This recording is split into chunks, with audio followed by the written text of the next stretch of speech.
തിരുവനന്തപുരത്തെ ആക്കുളം പാലം, അതായത് ആക്കുളം ഗ്ലാസ് ബ്രിഡ്ജ്, അതിൻ്റെ കൂടെ ഉണ്ടായിട്ടുള്ള പാർക്ക്, അതൊക്കെ നമുക്ക് തിരുവനന്തപുരത്തുകാർക്ക് അറിയാം, മറ്റു ജില്ലക്കാർക്കും അറിയാവുന്നതാണ്. അവിടെ ഒരു ഹോളിഡേ സ്പേസ് എന്നുള്ള നിലയിൽ എല്ലാവർക്കും അറിയാവുന്ന തന്നെയാണ്. അപ്പോൾ ഇതിന്റെ നിർമ്മാണ ഘട്ടത്തിലും അതുപോലെ തന്നെ അതിന് ശേഷവും ഒക്കെ വലിയ വിവാദങ്ങളൊക്കെ ഉണ്ടായിട്ടുണ്ട്. ഇപ്പോൾ നിർമ്മാണ ഘട്ടത്തിൽ ആദ്യം ഒരു ഡേറ്റ് പറയുന്നു, ഇന്നാണ് ഉദ്ഘാടനം എന്ന് പറയുന്നു. അതിനുശേഷം 2 മാസങ്ങൾക്ക് ശേഷമാണ് വീണ്ടും ഒരു ക്വാളിറ്റി ചെക്കൊക്കെ നടത്തിയതിനു ശേഷം വീണ്ടും തുറക്കുന്നത്. ഇപ്പോൾ അതിനൊക്കെ ശേഷം ഇതിൽ ഒരു പൊട്ടൽ വീണിട്ടുണ്ട് എന്നുള്ളൊരു വിവാദം ഉണ്ടായിട്ടുണ്ട്. അങ്ങനെ പല സംഭവങ്ങൾ ഉണ്ടായിട്ടുണ്ട്. ഇപ്പോൾ പുറത്തു വരുന്ന വാർത്ത എന്ന് പറയുന്നത് ഈ ആക്കുളം ഗ്ലാസ് ബ്രിഡ്ജും അതുപോലെ തന്നെ ആ പാർക്കും നിർമ്മിച്ചതിൽ വലിയ രീതിയിലുള്ള ക്രമക്കേടുണ്ട് എന്നുള്ളതാണ്. ഈ ആരോപണം ഉന്നയിച്ചിട്ടുള്ളത് കോൺഗ്രസിന്റെ തന്നെ വീണ നായരാണ്. അവർ ആരോപിക്കുന്നത് 2022 DTPCയുടെ ടെൻഡർ വ്യവസ്ഥകളെല്ലാം പൊട്ടിച്ചുകൊണ്ടാണ്, അതൊന്നും പാലിക്കാതെയാണ് ഈ പറഞ്ഞ ഗ്ലാസ് ബ്രിഡ്ജിന്റെ നിർമ്മാണത്തിനായുള്ള അനുമതി കൊടുത്തിട്ടുള്ളത് എന്നുള്ളതാണ്. അപ്പോൾ ഈ ആരോപണങ്ങളെല്ലാം പോകുന്നത് ഈ മേയർ ബ്രോ എന്നും അതുപോലെ തന്നെ MLA ബ്രോ എന്നും ഒക്കെ വിളിക്കപ്പെട്ടിരുന്ന VK പ്രശാന്തിനെതിരെയാണ്. അപ്പോൾ അദ്ദേഹം അറിഞ്ഞുകൊണ്ട് ഒരു തിരിമറി, ഒരു കണ്ണടക്കലൊക്കെ ഉണ്ടായിട്ടുണ്ടാകുമോ തിരുവനന്തപുരത്ത്? ഇതിൽ ഇപ്പോൾ 2022 DTPC എന്നാണ് പറയുന്നത്. DTPC എന്ന് പറഞ്ഞാൽ ഡിസ്ട്രിക്ട് ടൂറിസം പ്രൊമോഷൻ കൗൺസിൽ, അതായത് KTDCയുടെ താഴെയുള്ള മേഘ. ഇത് പുത്തരിയൊന്നുമല്ല. കാര്യം ഇവർക്കൊരു സൊസൈറ്റി ഉണ്ടെന്ന് പറയുന്നു. അതായത് communist party of India Marxist, പ്രത്യേകിച്ച് CPM എന്ന് പറയുന്ന സംഘടന തിരുവനന്തപുരത്ത് അവർ ഭരിക്കുമ്പോൾ VK പ്രശാന്ത് അല്ല, ഇനി ഏത് MLA ഉണ്ടെങ്കിലും മേളിൽ നിന്ന് തലപ്പത്ത് നിന്ന് അല്ലെങ്കിൽ തിരുവനന്തപുരം ജില്ലാ കമ്മിറ്റി CPMന്റെ ഒരു തീരുമാനമായിരിക്കും. എന്ത് വ്യവസ്ഥയുണ്ടെങ്കിലും മര്യാദയ്ക്ക് മാറ്റി കൊടുത്തോണം. ഇത് MLAയോട് വിളിച്ച് പറഞ്ഞാൽ MLA പറയും, എനിക്ക് വ്യവസ്ഥ നോക്കണം, അത് നോക്കണം, ഇത് നോക്കണം, താൻ മാറ്റി കൊടുത്താൽ മതി, താൻ കൂടുതലൊന്നും ചെയ്യണ്ട. അതാണ് CPM. അതിലിനി VK പ്രശാന്തിനെ കുറ്റപ്പെടുത്തിയാലും. അതെ. അപ്പൊ ബേസിക്കലി നമ്മൾ ആലോചിച്ച് നോക്കുകയാണെങ്കിൽ ഒരു പേപ്പർ ഒപ്പിടുന്ന കാര്യമാണെങ്കിൽ പോലും, ഒരു വലിയ ഗ്ലാസ് ബ്രിഡ്ജിന്റെ കാര്യമാണെങ്കിൽ പോലും ഈ പറഞ്ഞ കാര്യമുണ്ട്. ഒന്ന് ഫോൺ വിളിച്ച് പറയുന്നു, നിങ്ങളങ്ങ് ചെയ്താൽ മതി എന്ന് ജില്ലാ സെക്രട്ടറി വിളിച്ച് പറഞ്ഞു കഴിഞ്ഞാൽ പ്രശാന്തിന് കേൾക്കാതിരിക്കാൻ നിവൃത്തി ഉണ്ടാവില്ല. അതിന് ഉദാഹരണമല്ലേ തിരുവനന്തപുരത്ത് നമ്മൾ കാണുന്ന സംസ്ഥാന സെക്രട്ടേറിയറ്റിൽ മുഖ്യമന്ത്രിയുടെ ഓഫീസിൽ മുഖ്യമന്ത്രി എങ്ങനെ നടക്കണം, മുഖ്യമന്ത്രി എങ്ങനെ ഇരിക്കണം, മുഖ്യമന്ത്രി എന്ത് പറയണം, ഹിന്ദു പത്രത്തിന് അഭിമുഖം കൊടുക്കണമെങ്കിൽ. ഞാൻ ചോദിക്കട്ടെ, ഇത് വിഷയം മാറിപ്പോകുന്നതല്ല. മേഘ ഒരു മാധ്യമപ്രവർത്തകയാണ്. മേഘയ്ക്ക് ഒരു അഭിമുഖം എടുക്കണം മുഖ്യമന്ത്രിയുടെ. മേഘ ഡയറക്റ്റ് മേഘയുടെ പ്രസ്ഥാനത്ത് നിന്ന് നേരിട്ടല്ലേ വിളിക്കുന്നത്, അല്ലേ? അതിനി വേറെ ഈ PR ഏജൻസിയുടെ ആവശ്യം എന്താ? അപ്പോൾ അതൊരു ഉദാഹരണം മാത്രം. അത്തരത്തിൽ ഈ പറയുന്ന രീതിയിൽ ഈ സൊസൈറ്റി എന്ന് പറയുന്നത് അവിടെ പുറപ്പെടുവിച്ച ടെൻഡർ എന്ന് പറയുന്നത്, ടെൻഡർ വ്യവസ്ഥകൾക്ക് എല്ലാം അങ്ങനെയാണ്. അതെ, ഇതിനകത്ത് VK പ്രശാന്തിന്റെ പേര് വരാനുള്ള സൊസൈറ്റി എന്ന് പറയുന്നത് അദ്ദേഹം വൈബ്കോസ് Vattiyoorkavu youth brigade entrepreneurs cooperative society, ഇവർക്കാണ് ഈ പറഞ്ഞ ടെൻഡർ കൊടുത്തിട്ടുള്ളത്. ഇതിനകത്തുള്ള പ്രധാന കാര്യം എന്ന് പറഞ്ഞാല് ഈ ടെൻഡർ നടപടികളുടെ വ്യവസ്ഥയിൽ പറയുന്നത് 3 വർഷമെങ്കിലും പ്രവൃത്തി പരിചയം ഉണ്ടാകണം, അതുപോലെ തന്നെ 10 ലക്ഷം രൂപ എന്തോ വിറ്റുവരവുണ്ടാകണം, അങ്ങനെയാണ് വ്യവസ്ഥകൾ പറയുന്നത്. പക്ഷേ ഈ പറഞ്ഞ വൈബ്കോസ് എന്ന് പറഞ്ഞ സൊസൈറ്റി രജിസ്റ്റർ ചെയ്തിട്ടുള്ളത് തന്നെ 2021 ഓഗസ്റ്റിലാണ്. അതായത് 1 വർഷം പോലും ഇല്ല, 1 വർഷത്തിനടുത്ത് മാത്രം പ്രവൃത്തി പരിചയമുള്ള പ്രശാന്ത് MLA ആകുന്നത് ഓർമ്മയുണ്ടല്ലോ, 21 to 26. പറഞ്ഞോളൂ.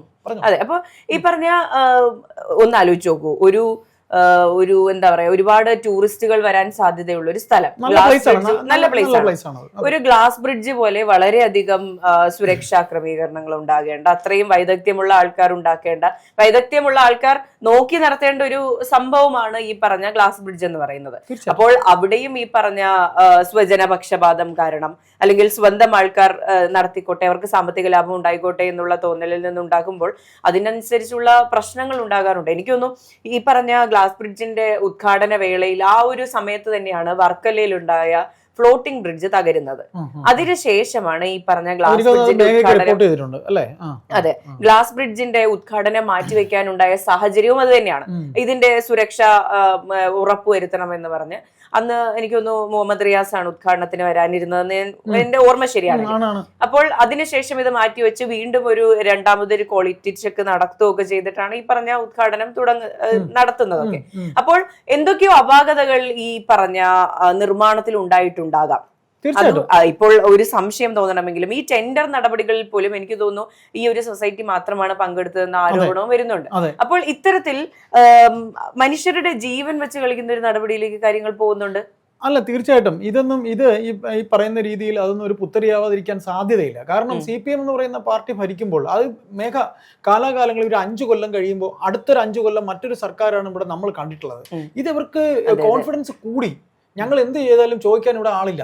ആ കോൺഫിഡൻസ് കൂടിയിട്ട് അഹങ്കാരത്തിന്റെ കൊടുമുടിയിലാണ് ഇവരെല്ലാം നിന്നത്. അതുകൊണ്ടാണ് ആ അഹങ്കാരത്തിന്റെ കൊടുമുടിയിൽ നിന്ന് അവർക്കൊന്ന് കുനിഞ്ഞ് താഴേക്ക് നോക്കാൻ പോലും അവർക്ക് കഴിയുന്നില്ല. ഇനി തങ്ങൾ നിലത്തുകൂടെ നടക്കേണ്ടി വരുമല്ലോ എന്നൊരു തോന്നലാണ് അവർക്കുള്ളത്. അതുകൊണ്ട് ഇതിൽ വ്യവസ്ഥകളൊക്കെ തെറ്റിച്ചിട്ടുണ്ട്, ഇതവർ ചെയ്തിട്ടുണ്ട്. അതിന് വി കെ പ്രശാന്ത് എന്ന് പറയുന്ന മേയർ ബ്രോ തന്നെ ആയിരുന്നാൽ പോലും പാർട്ടി പറയുന്നത് കേൾക്കാതിരിക്കാൻ നിവൃത്തി ഉണ്ടാവില്ല. കാരണം ഈ പറയുന്ന സൊസൈറ്റി എന്ന് പറയുന്നത് അതിന്റെ മിനിമം ഇന്ന വ്യവസ്ഥകൾ എന്ന് പറയുന്നുണ്ട്. 3 കൊല്ലമെങ്കിലും പ്രവൃത്തി പരിചയം വേണം.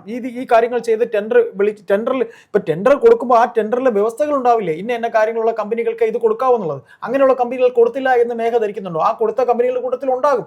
അതിനെല്ലാം മാറ്റി നിർത്തിയിട്ട് അവരുടെ സ്വന്തം ആൾക്ക് കൊടുക്കുമ്പോൾ വ്യവസ്ഥകളൊക്കെ കാറ്റി പറത്തപ്പെടും. എന്നിട്ട് അതിൽ ഇപ്പൊ 2022 കാര്യം വർഷം 2026 ആവുമ്പോഴാണ് പുറത്തു വരുന്നത് അല്ലെ? വിവരാവശ്യപ്രകാരമോ അല്ലാതെയോ അവർക്ക് കിട്ടിയിട്ടുണ്ടോ? വീണ എസ് നായർ എതിർ സ്ഥാനാർത്ഥി ആയിരുന്നാണ്, കഴിഞ്ഞ തവണ പ്രശാന്തിനോട് തോറ്റതാണ്. എനിക്കറിയാം, അവരൊരു ആർട്ടിസ്റ്റൊക്കെ ആണല്ലോ വീണ എസ് നായർ. ആവട്ടെ, എന്തോ ആവട്ടെ. പക്ഷെ ഇത്തരത്തിൽ നിരവധി കാര്യങ്ങൾ ഇനി പുറത്തു വരും മേഘ. ഇനിയിപ്പോ ഭരണമൊന്ന് മാറിയാൽ തന്നെ ഇവർ കാണിച്ച കെടുകാര്യസ്ഥതയുടെ ഒരു കൂമ്പാരം പുറത്തു വരാനുണ്ടാവും. നമ്മളൊന്നും അറിയാത്ത, ഇത് ഒരു വലിയ മഞ്ഞുമലയുടെ ഒരു അഗ്രം മാത്രം എന്നൊക്കെ പറയുന്ന പോലെ ഒരു ചെറിയ തട്ടിപ്പാണ്. ഇപ്പൊ ഞാൻ ചോദിക്കട്ടെ, ഊരാളുങ്കൽ സൊസൈറ്റി ഇവിടെ എന്തെല്ലാം ചെയ്തിരിക്കുന്നു?